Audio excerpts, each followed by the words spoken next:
And guys, meron din tayong event dito ng MLBB Naruto Daily Sign-In. 29 days and 16 hours pa to guys. So nakakarami na ako. Nasa 524 na tayo. Tapos kapag nagpa-progress kayo guys, etong bar na to napupuno yan. Tapos yung mga nasa gilid na to, nakukuha nyo yan guys. Then nakuha ko na yung mga nandito, late sign-in card, collab, achievement, ramen, and collab, achievement, ramen.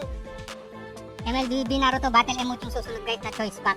Then meron din tayong makukuha ang bottomless stomach, collab, achievement. Tapos battle emote choice pack ulit.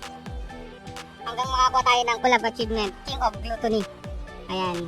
Complete 45 days of total sign-in. Ang maganda dito guys, may makukuha kayong mga beads. Ipunin nyo lang ng ipunin yan guys kasi pwede nyo exchange yung beads na yan. So hanapin nyo dito sa event yung exchange for collab draw tokens. Pindutin nyo yan, then eto na yung mga beads.